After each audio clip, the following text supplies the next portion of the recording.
আপনারা দেখছেন ILFL Soccer Night।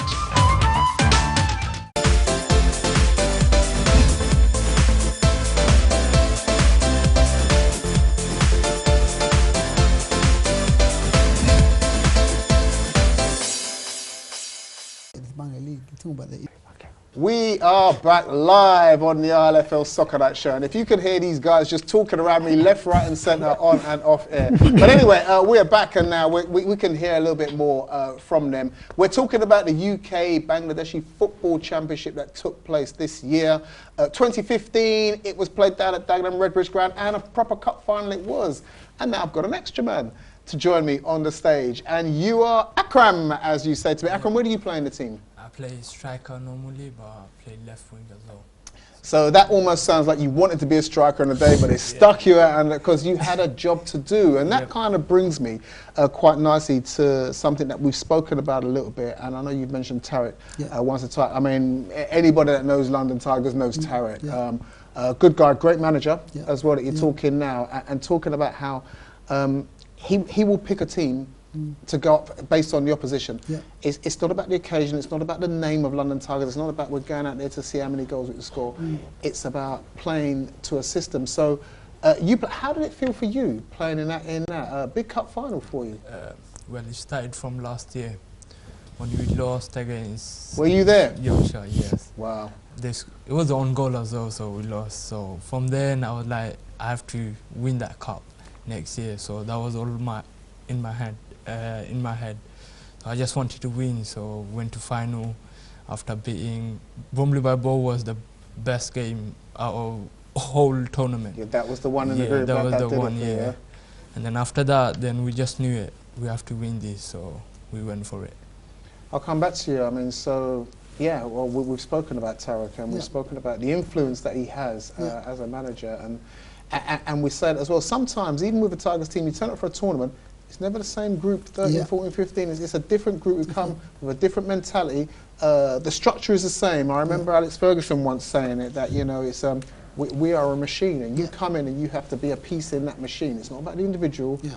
It's about the machine, and that's pretty much the way it's going with Tariq as well, isn't That's the way it's going with Tariq as well. And for example, the next year's tournament, you will see the players from our under-15s, under-16s jumping onto this team. I mean, this is what Tariq does. He wants to give opportunity and moments to these young players. And we have a saying in London Tigers: enjoy the moment and cherish it, and play in the biggest stages possible.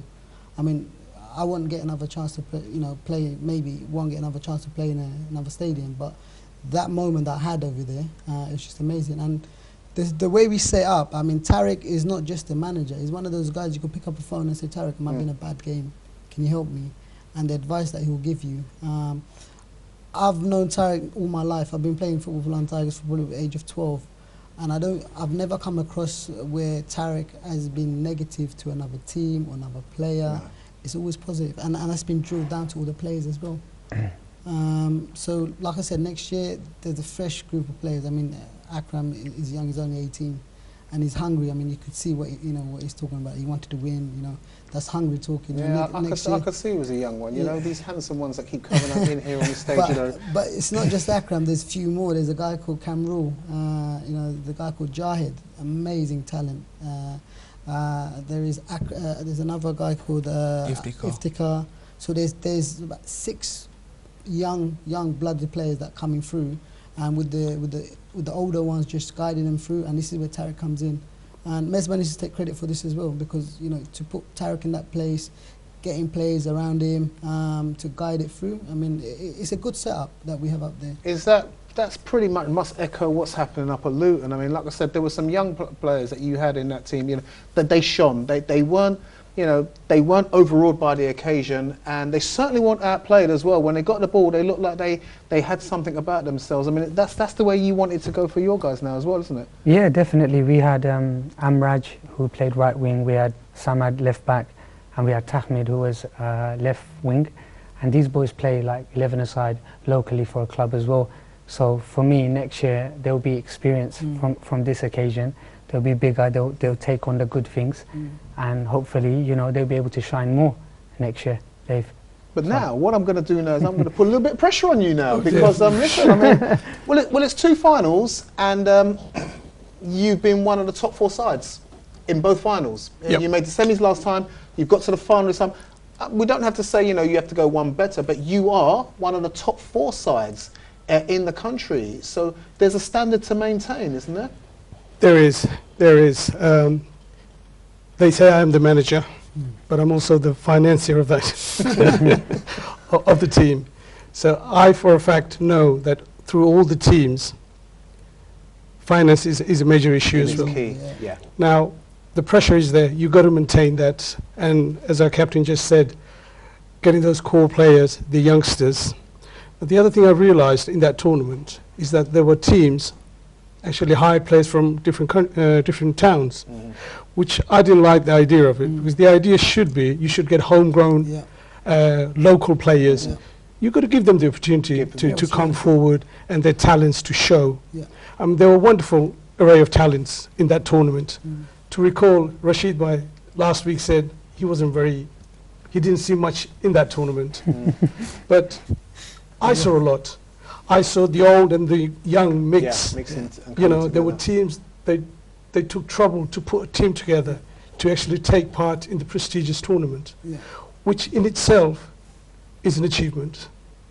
Now, Bradford came the day before. I mean, come on, you've got to give it to, if the team that spent the most money to get to London to this tournament were Bradford, and, you know, all the best to Nasir Bhai for next year.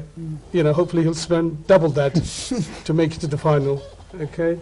Now, in a nutshell,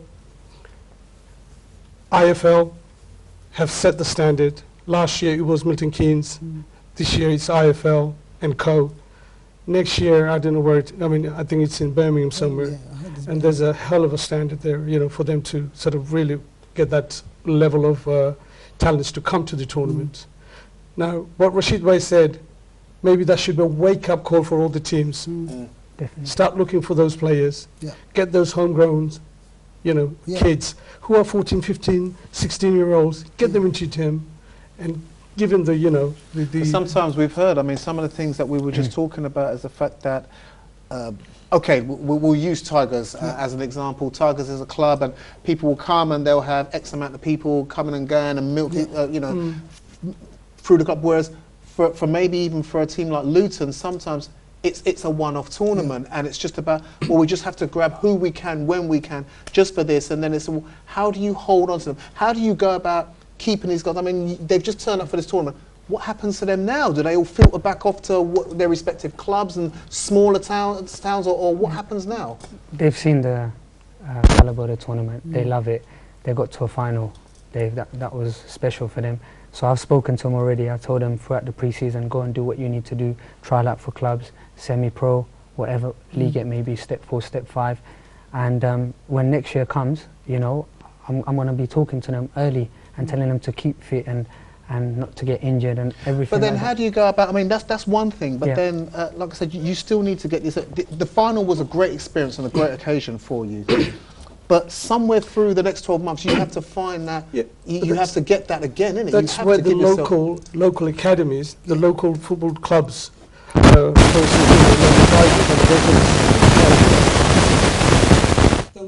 local academies. I mean, in Luton, we have a few academies, I know. We've got sort of team setups. And I think it goes to everybody of those community organizations to actually start doing, you know, sort of getting those kids into it. Now, how do you maintain that? How do you keep hold on to them? You've given them the taste of it.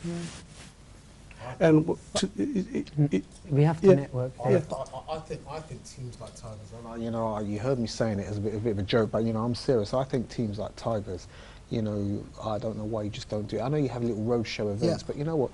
You set up and you create fixtures against teams like this. So, you know, once every 2 or 3 months, guys, we're going to set up this fixture, get the boys together. They've gone away for 2 or 3 months, see what they've learned, come back, have a game. I mean, you know, and that helps develop the whole nation. It's not just about one. Am I saying the right thing? You're right. You're right. Thing, but also I think, like, for example, Coventry, so Luton is taking the right steps at the moment. They've given some flavour to these young players or players, and now next year they're going to assemble them again. I mean, for example, they might not have the firepower or the finance to say, right, we're going to put this team together, we're going to go in one league and we're going to see it through season. I mean, we do it. I mean, we got all our teams into different leagues and stuff like that, keep it together. But people like Luton, Bradford, Coventry, what they have to do when the tournament day is announced, they have to get the teams together, players together. But I think the communities in that area, they need to take responsibilities and keep all those players together, keep them happy.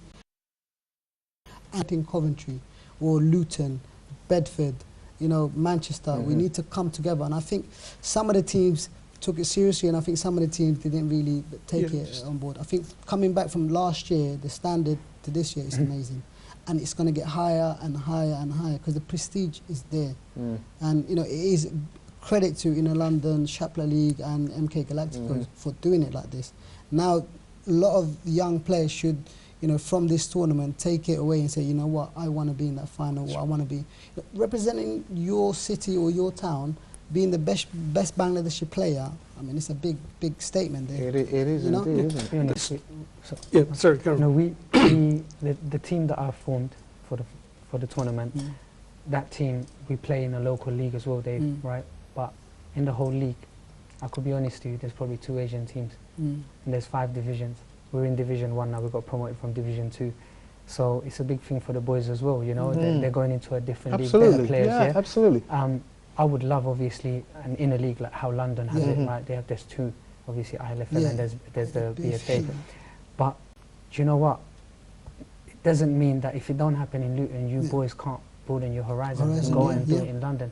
Because like I said myself, I did it from young. When I thought, you know, when you're young, you think, you're something. And when I went to London, I'll tell you, I saw some talent, and I'm still a part of that talent, like talented players, you know. And you know, I bettered my game, and I know that, and I ended up playing higher because of that, because I was around other quality players who've been released from professional clubs, and I'm looking at them, they're from Bangladesh, and they're just like me. So, you know what? Well, locally now, you are the benchmark. And you are the one now that the younger ones are looking up to. I mean, because you have that mark about yourself now. You have that standard, and it's now for you to, you know, pass that on to the younger ones around you, the ones who are talented, the ones who are keen, the ones who want to learn. And I know you will do that, and I know London Tigers have been doing that for ages. And we could sit here and talk about it all night. We've kind of branched off into other areas. We could have a show about this all on our own, but they're talking to me in my ear. They're telling me we've got to go to a break. So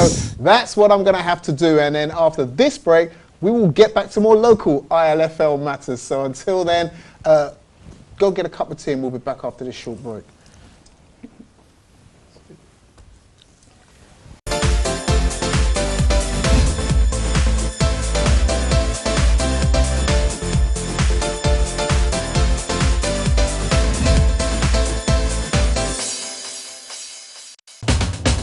আপনারা দেখছেন ILFL সকার night.